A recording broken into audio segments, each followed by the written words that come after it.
ચાલો, નમસ્કાર વિદ્યાર્થી મિત્રો. હવે વિદ્યાર્થી મિત્રો, આજે આપણે વાત કરવાની છે એનએમએમએસ અને જ્ઞાન સાધના આ બંને પરીક્ષામાં પૂછાતું અગત્યનું ટોપિક છે સાંકેતિક ભાષા, જે કોડિંગ ડીકોડિંગ કહેવાય, બરોબર. એના વિશે આપણે વાત કરવાની છે. આજે આપણે વાત કરવાની છે ટાઈમ ટેબલ મુજબ ભાગ 3. આગળ ભાગ 1 અને ભાગ 2 જોઈ લીધેલો છે. જેમણે નથી જોયેલું એને ખાસ એ આગળના ભાગ જોઈ લેજો, બરોબર. બીજું, જે ટાઈમ ટેબલની આ જે વિદ્યાર્થી પહેલી વાર આ વિડીયો જોઈ રહ્યા હોય ને ખ્યાલ ન હોય તો કે આ ટાઈમ ટેબલ ને બધું શું છે, તો ભાઈ આપણે વોટ્સઅપ ગ્રુપમાં પહેલા આપણે ટાઈમ ટેબલ મોકલીએ છીએ. ટાઈમ ટેબલ મોકલીએ, એ ટાઈમ ટેબલ આધારે જે દિવસે જે ટોપિક ભણવાનો હોય એ આપણે યુટ્યુબમાં પહેલા ભણીએ. એના પછી એ લેક્ચર પૂરો થાય એટલે આપણા વોટ્સઅપ ગ્રુપમાં ટેસ્ટ આવે. એ ટેસ્ટ તમારે આપવાની, એટલે તમને ખબર પડે તમને કેટલું આવડ્યું કેટલું નથી આવડ્યું, બરોબર. તો ટાઈમ ટેબલ ને આ બધું ટેસ્ટ ને એ બધું આપણા વોટ્સઅપ ગ્રુપમાં આવતું હોય તો વોટ્સઅપ ગ્રુપમાં જોડાવા માટેની લિંક છે એ ડિસ્ક્રિપ્શન બોક્સમાં આપેલી છે, અથવા તો અહીંયા ગ્રીન કલરના બોક્સમાં તમને નંબર દેખાતા છે. આ નંબર પર તમારે મેસેજ કરવાનો છે ગ્રુપ લખીને, તો પણ ગ્રુપમાં જોડાવા માટેની લિંક મળી જશે. હવે આપણે વાત કરીએ સાંકેતિક ભાષા ભાગ 3. હવે આજમાં થોડોક પ્રોબ્લેમ એવો છે કે જે આપણે લખીને તમને સમજાવતા એમાં પેનનો પોઈન્ટ છે એ આપણે ભાંગી ગયો છે, બરોબર. એટલે આજે હું લખીને નહીં સમજાવી શકું, પણ આપણે તોય સમજી લઈશું, બરોબર. એમાં ચિંતા કરવાની જરૂર નથી. આપણે આગળ જે ભણ્યા એના આધારે હવે અમુક આવા પણ પ્રશ્નો પૂછાય છે કે જેના વિશે આપણે વાત કરવાની બાકી હતી. કે અહીંયા તમને આપ્યું છે કે જો બ્યુટીફુલ માટે સાંકેતિક ભાષામાં 7, 8, 3, 4, 5, 9, 0, 4, 2 લખવામાં આવે તો નોન એનો એની માટે 1, 6, 8, 1, 6, 1, 8 લખાય, તો બફેલો માટે શું લખાય? આવો પ્રશ્ન છે. તો હવે આમાં છે ને આપણે પહેલા તો મેં તમને ઓલી એબીસીડી વાળું કીધું હતું, ખબર, કોષ્ટક, કે એ તમારે લખીને રાખવાનું, જે તમને ફાયદો કરે. પણ અહીંયા તમે વિચારો કે બી છે, બી એના માટે જુઓ તો પહેલા આગળ 7 લખેલું છે, એટલે બી માટે તમે એનો મૂળાક્ષર ક્રમ વિચારો તો કાં તો 2 થાય, આગળથી વિચારીએ તો 2 થાય, પાછળથી વિચારીએ કે ભાઈ ઝેડ થી ગણતા ગણતા આવો તમે તો બી નો ક્રમ કેટલો થાય, કે બી નો ક્રમ થાય 25, બરોબર. એટલે એ કાંઈ ભેગું થતું નથી. તો એનો મતલબ એવો થયો કે અહીંયા પ્રોપર તમને એક અંક અક્ષર માટે, મૂળાક્ષર માટે એક અંક આપી દીધો છે. જેમ આપણે પહેલા ભાગમાં ભણ્યા હતા કે ભાઈ એમાં આપણે માનો કે ન માટે 2 આપ્યું હોય, પછી ડ માટે 5 આપ્યું હોય, તો ન વત્તા ડ બરાબર શું, તો 2 વત્તા 5 એટલે 7 આપણે જવાબ લખતા. એ જ રીતે અહીંયા આપી દીધેલું છે, જુઓ. બી બરાબર 7 આપી દીધું, ઈ બરાબર 8, એ બરાબર 3, યુ બરાબર 4, ટી બરાબર 5, આઈ બરાબર 9, એફ બરાબર 0, યુ બરાબર 4 અને એલ બરાબર 2 આપી દીધું. એ જ રીતે બીજા શબ્દમાં જુઓ તો n બરાબર 1 થશે, ઓ બરાબર 6 થશે, n બરાબર 1 અને ઈ બરાબર 8 થશે. તો હવે આપણે સેમ એમાંથી છે એ બફેલો માટે બનાવી નાખવાનું કે ભાઈ બી બરાબર શું આપ્યું, તો કે 7 આપ્યું છે બ્યુટીફુલ વાળા શબ્દમાં. યુ બરાબર તો કે એમાં 4 આપ્યું છે, એફ બરાબર તો કે 0, એફ બરાબર 0, એ બરાબર તો કે 3, એલ બરાબર તો કે 2 અને ઓ બરાબર તો કે 6 આપણને આપેલું છે, બરોબર, આગળના શબ્દોમાં. તો એ જ રીતે આપણે બફેલો માટે 7, 4, 0, 0, 3, 2, 6 આવું આપણે લખી શકીએ. હવે જરૂરી નથી કે ભાઈ તમને બી માટે 7 અહીંયા ફિક્સ આપી દીધું એવું જ હોય, મૂળાક્ષર ક્રમ પ્રમાણે પણ પૂછાય. જો આ એનું ઉદાહરણ છે કે અહીંયા તમને એવો પ્રશ્ન આપ્યો કે જો કોઈ સાંકેતિક ભાષામાં મગન માટે 13, 17, 1, 14 લખાય અને રામ માટે 18, 1, 13 લખાય તો બિહાર માટે શું લખાય? હવે અહીંયા આપણે વિચારવાનું રહે મૂળાક્ષર ક્રમ વિશે. મૂળાક્ષર ક્રમ વિશે તો કે હા, જુઓ, એમ બરાબર તમે વિચારો કે એમ નો મૂળાક્ષર ક્રમ કેટલો થાય. તો જો યાદ રહેતું હોય તો બેસ્ટ છે, બાકી આપણે તમને એવું કીધું કે અહીંયા જે સાઈડમાં તમને કોષ્ટક દેખાય ને આ કોષ્ટક તમારે લખી જ નાખવાનું રફમાં, બરોબર. એટલે આ ખૂબ ઉપયોગી થાય, તમારે લાંબુ વિચારવાનું જ ન રહે. કોષ્ટકમાં જોઈ લો એમ બરાબર કેટલા થાય, તો કે 13 થાય. જુઓ એમ બરાબર 13 છે. એ બરાબર એનો મૂળાક્ષર ક્રમ તો કે 1 છે, જી નો મૂળાક્ષર ક્રમ તો કે 7 છે, એ નો મૂળાક્ષર ક્રમ 1 છે અને એન નો મૂળાક્ષર ક્રમ 17 છે. એ જ રીતે રામ શબ્દ આપ્યો છે તો એમાં આર નો મૂળાક્ષર તમે જુઓ તો 18 થશે. આગળથી મૂળાક્ષર ક્રમ જોશો તો કેટલો થશે, 18 થશે.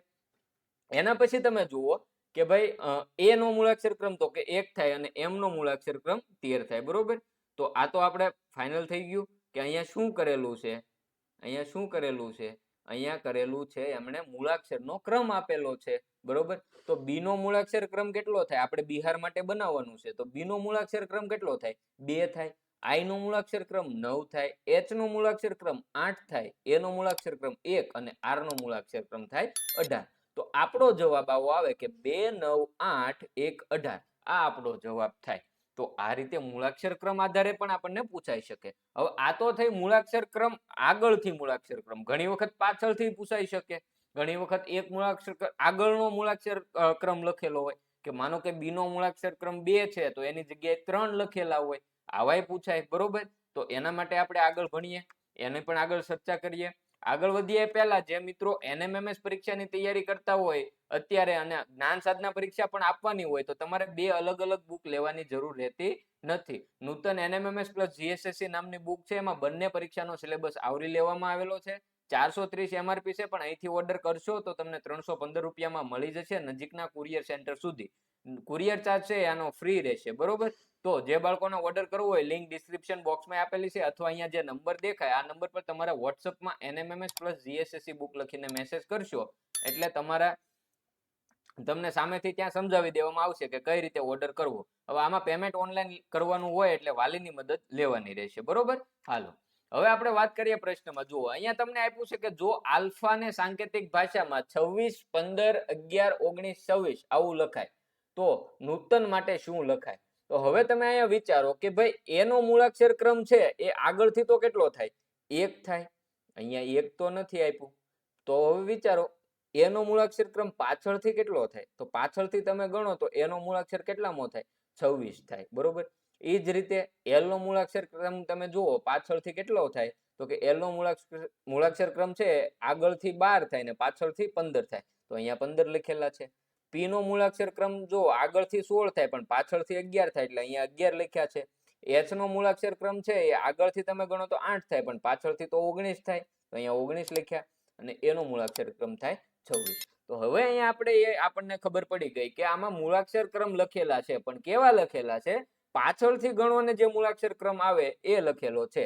તો એન નો મૂળાક્ષર ક્રમ છે પાછળથી તમે ગણો તો કેટલામો થાય? કે ઝેડ વાય એક્સ ડબલ્યુ આ રીતે તમે પાછળથી ગણતા ગણતા આવો. બરોબર, તો એન છે એ કેટલામાં ક્રમે આવે? 13માં ક્રમે આવે. તો એન બરાબર 13. યુ બરાબર તો કે પાછળથી મૂળાક્ષર ક્રમ યુ નો 6, ટી નો 7, એ નો 26 અને એન નો 13 થશે. તો અહીંયા આપણો જવાબ થાય 13 6 7 26 13. તો આ રીતે પાછળથી મૂળાક્ષર ક્રમ પણ આપેલો હોય કન્ફ્યુઝ કરવા માટે, તો એમાં કાંઈ ટેન્શન લેવાનું નથી. બરોબર, આ કોષ્ટક હશે તો તમને બધો અંદાજો આવી જશે, કાંઈ ચિંતા કરવાની નહીં રહે. તો કોષ્ટક લખવાની ટેવ ખાસ પાડજો. હવે એના પછી બીજો કઈ રીતનો પ્રશ્ન પૂછાય તો એની ઉપર નજર મારીએ. હવે જુઓ તમે કે ભાઈ આ તો મૂળાક્ષર ક્રમ આધારિત હાલો ક્રમ આપી દીધેલા હતા. હવે અહીંયા જુઓ તમે આ પ્રશ્નમાં તમને આપેલું છે કે જો રામ માટે 32 લખવામાં આવે તો કેટ માટે શું લખાય? હવે તમે જુઓ અહીંયા મૂળાક્ષર 3 છે અને અંક આપેલા છે 72, એટલે એક મૂળાક્ષર માટે એક અંક એવું તો અહીંયા આપેલું નથી. નહીતર અહીંયા મૂળાક્ષર શબ્દમાં 3 અંક છે તો અંકોમાં પણ 3 અંક આપવા જોઈએ, તો એ તો નથી. એનો મતલબ આમાં કાંઈક રમત કરેલી છે. તો પછી આપણે વિચારવાનું કે ભાઈ મૂળાક્ષર ક્રમ તમે જુઓ આર નો મૂળાક્ષર ક્રમ કેટલામો થાય? આગળથી તમે ગણતા ગણતા આવો તો આર કેટલામાં ક્રમે આવે? 18માં ક્રમે આવે. એ કેટલામાં ક્રમે આવે? એક એમ કેટલામાં ક્રમે આવે? 13. તો 18 + 1 + 13 કરો તો તમે હવે ત્રણેય મૂળાક્ષર ક્રમનો સરવાળો કરો તો એ કેટલો થાય? 32 થાય. એનો મતલબ કે અહીંયા શું કરેલું છે કે આપેલા જે મૂળાક્ષર છે એના મૂળાક્ષર ક્રમનો સરવાળો કરેલો છે. તો આર રામ માટે 32 લખાય તો કેટ માટે શું લખાય? તો કે કેટમાં જુઓ સી નો મૂળાક્ષર ક્રમ થાય 3, એ નો મૂળાક્ષર ક્રમ થાય 1 અને ટી નો મૂળાક્ષર ક્રમ થશે 20. બરોબર, તો 3 + 1 + 20 કરો તો જવાબ શું આવે? 24 આવે.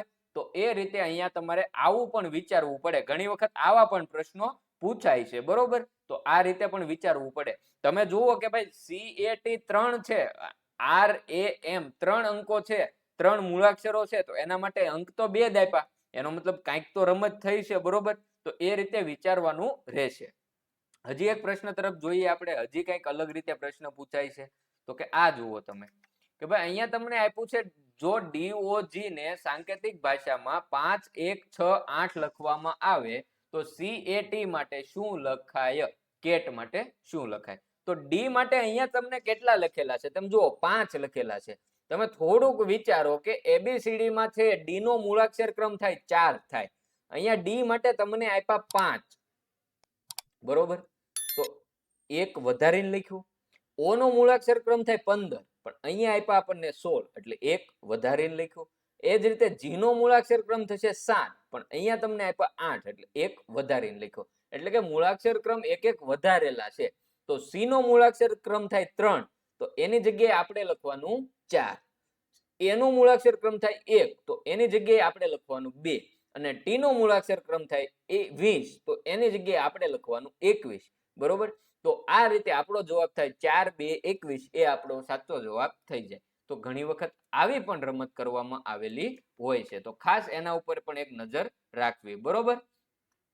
હવે અત્યારે જે તમે આ ટોપિક ભણ્યા છો એના આધારિત ટેસ્ટ છે થોડી જ વારમાં તમને વોટ્સએપ ગ્રુપમાં મળી જશે. વોટ્સએપ ગ્રુપમાં જે નથી જોડાણેલા તો ભાઈ વોટ્સએપ ગ્રુપમાં જોડાવા માટેની લિંક છે એ ડિસ્ક્રિપ્શન બોક્સમાંથી મળી જશે, અથવા તો અહીંયા જે નંબર દેખાય છે સ્ક્રીન ઉપર, એ સ્ક્રીન ઉપર તમારે એ નંબર છે એના પર વોટ્સએપમાં જઈને ગ્રુપ લખીને મેસેજ કરશો તો પણ તમને વોટ્સએપ ગ્રુપમાં જોડાવા માટેની લિંક મળી જશે.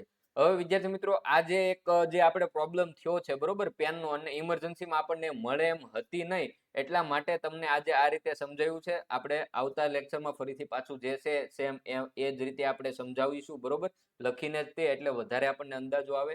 પણ આજે થોડોક આ પ્રોબ્લેમ છે એટલે આશા રાખું છું સમજી શકશો તમે. બરોબર.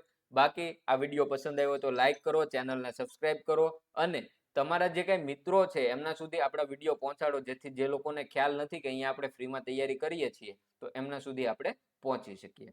ફરી મળીશું ટાઈમ ટેબલ મુજબ, જે આપણો આગળ ટાઈમ લેક્ચર આવતો છે એ સમયે. બરોબર. અત્યારે હવે રજા લઈએ. આભાર.